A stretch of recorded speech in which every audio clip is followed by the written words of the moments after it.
Sapa Hati bersama Gus Agus.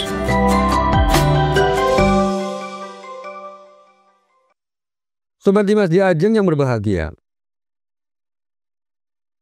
Jadi kalau ngomong soal seperti ini tadi ya, kalau masalah pengobatan dengan menggunakan hal yang lain yang dianggap najis dengan catatan memang ya terpaksa mau tidak mau harus menggunakan itu, dalam agama kita diperboleh.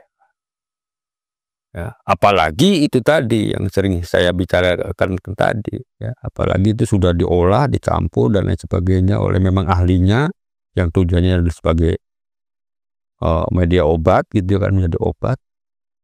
Itu ulama sebagian itu sangat membolehkan itu atau memboleh. Ya jangankan yang seperti ini ya, kita contohkan yang tadi ya, yang dalam firman Tuhan itu, yang firman Allah dalam surat Al-Baqarah tadi. Jangankan memakan atau minum satu hal yang sudah diolah, yang sudah dicampur, yang dengan tujuan tertentu, ya. Yang murni kita makan saja gitu kan, murni yang tidak dicampur macam-macam, yang jelas-jelas itu keharamannya, hukumnya, itu juga diperbolehkan kalau dalam kondisi darurat untuk mempertahankan hidup kita. Nah, jadi kita fleksibel saja. Jadi nggak usah terlalu dipikir pusing-pusing. Yang penting-penting artinya apa? Nah, jelas kita tidak makan secara langsung atau minum secara langsung. Kita tahu mentolok lah ini bahannya koyong ini, barangnya seperti ini. Tahu persis gitu kan, kita minum. Nah, kalau itu ya baru ya, tuh jelas itu melanggar ya, karena tahu bahwa itu barang yang tidak boleh kita makan atau tidak minum, kita makan itu secara langsung, murni tahu barangnya secara murni barang itu. Sobat Dimas di Ajeng yang berbahagia. Maka kalau kita ngomong soal masalah ini ya, soal masalah haram, halal itu kan sebetulnya luas banget pengertiannya. Tidak hanya sekedar itu tadi. Ya, contoh saja kalau kita ngomong soal masalah barang-barang yang atau benda-benda yang diharamkan oleh Allah, diharamkan dalam Islam ya. Itu kalau kita bicara soal ini para ulama fikih itu mengelompokkan ada beberapa kategori ya, ada beberapa kategori. Karena begini ya, kadang-kadang yang halal pun bisa menjadi haram gitu loh. Masalahnya kan begitu. Jadi ada kebalikannya juga, yang halal juga bisa menjadi haram ya, karena ada kategori yang namanya itu apa, diperoleh secara ilegal. Nah, kalau kita memperoleh satu barang atau satu hal ya yang diperoleh secara ilegal ya, boleh misalnya uang lah gitu kan, dan yang ngomong barang kan macam-macam bentuknya, apakah uang, apakah barang atau apalah ya, atau makanan atau minuman gitu ya, terserah, pokoknya semuanya saja ya. Kalau itu diperoleh dengan cara ilegal, dengan cara yang tidak benar, dengan cara yang batil, ya secara otomatis kalau dimakan atau diminum atau digunakan kan haram hukumnya. Kalau dalam Islam seperti itu. Contoh kan, misalnya kita punya uang dari korupsi atau dari menipu. Nah, uangnya sendiri kan halal ya Mas. Tapi kalau mendapatkannya dengan cara yang tidak benar, dari hasil korupsi atau dari hasil maling gitu ya, atau dari hasil menipu. Nah kalau itu dimakan, artinya dimakan, digunakan untuk membeli makanan, makanannya halal lagi, sate misalnya.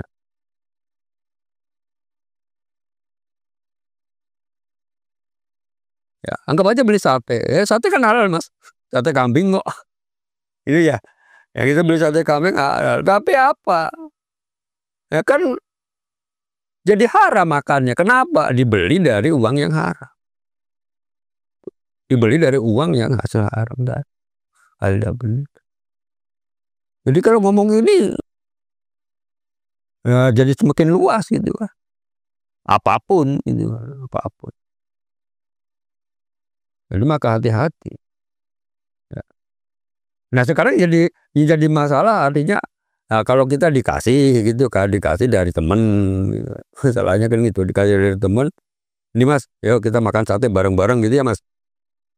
Ya temennya itu kan nggak ngerti ini uangnya dari mana gitu kan, ngertinya yo dia memang dermawan punya uang gitu kan Mas. Ya. Bagi temen yang tidak ngerti ini ya nggak ada masalah, halal-halal saja, dapat rezeki kok.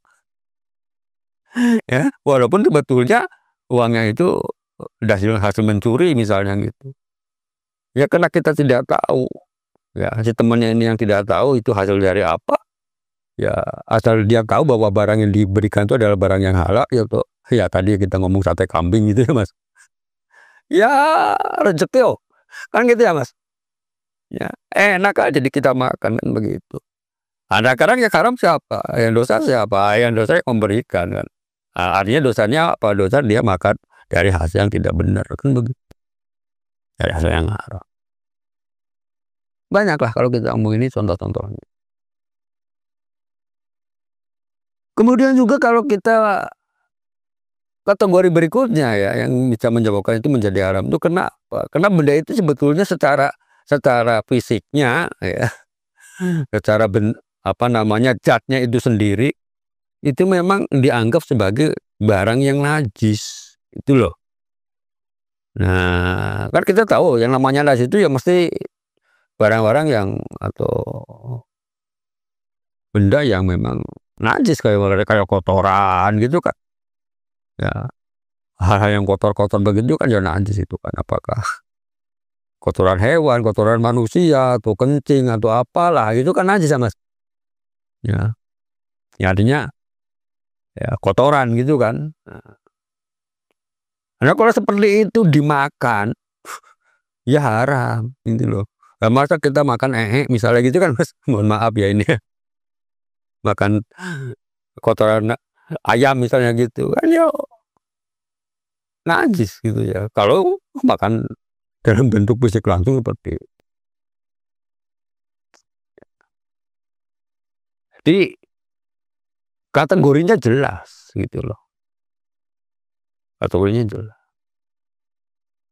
Ya.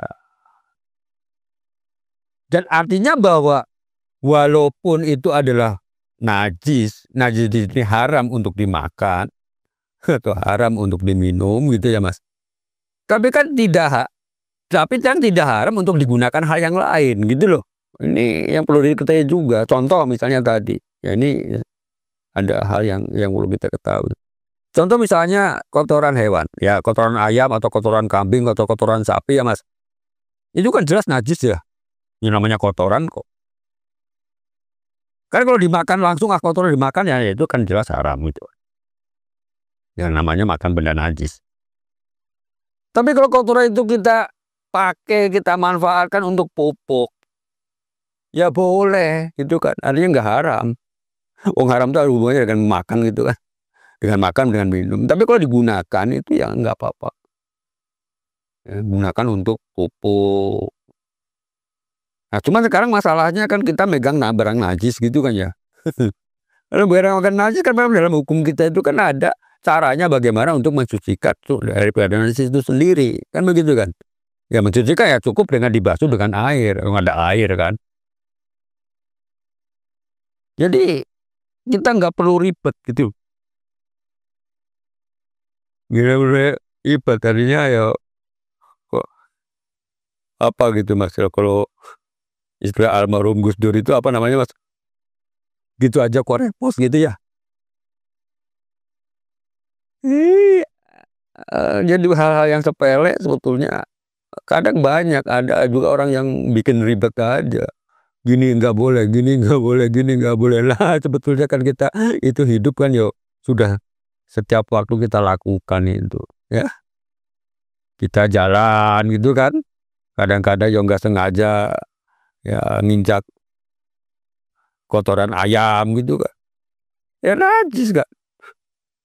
Kan begitu ya Mas. Ya enggak apa-apa yang tinggal dibasuh kan begitu. Ya. kita bersinggungan dengan anjing gitu kan, ya, atau kena air liurnya anjing, ya nggak apa-apa, itu kan najis, ya najis betul, itu kan ya bisa dihilangkan najisnya dengan cara dibasuh. Nah, walaupun kategorinya najisnya mugolado gitu kan. Jadi ringan-ringan saja kita gitu, ndak perlu yang repot-repot gitu. Nah dimakan beneran najis itu ya haram kan begitu, ini nggak boleh dimakan apa diminum. Ini jelas kan di situ. Juga hal yang memabukkan. Oh, jelas ya orang yang itu kan kita sudah pernah bahas ya. Ya nggak usah yang homer lah. Ya, yang lainnya ya kita makan atau mau makan apa itu? Mas, buah apa itu, Mas? Yang memagukan kecubung. Wah, kan ada tuh kita pernah lihat di YouTube tuh, orang makan kecubung. Wah, mabuknya melebihi daripada orang yang minum minuman keras. Ya, iso berjam-jam, bahkan katanya bisa lebih dari sehari gitu ya, Mas. Ya, jadi benda-benda seperti itu yang bikin kita tuh menjadi sakit, bikin mudorot. Itu ya kalau dimakan ya haram. Kan begitu. Maka marilah kita perlu hati-hati ya, dan sehingga kita tidak terjerumus dalam hal yang tidak benar gitu kan. Ya, padahal kita juga bisa memanfaatkan sesuatu yang memang ada manfaatnya ya, sehingga juga kita bisa membedakan mana yang perlu kita bisa dimakan dan tidak boleh dimakan ya. Demi semuanya itu adalah untuk menjaga diri kita sendiri, untuk menjaga kesehatan kita sendiri. Demikian, semoga ada manfaatnya. Billahi taufiq wa hidayah. Wassalamualaikum warahmatullahi wabarakatuh. Sapa Hati bersama Gus Agus. Untuk saran dan masukan, silahkan WhatsApp ke Gus Agus 0896 8811 6615. Dipersembahkan oleh Ziman, enzim antioksidan aktif, menjaga kesehatan dan memperpanjang usia Anda.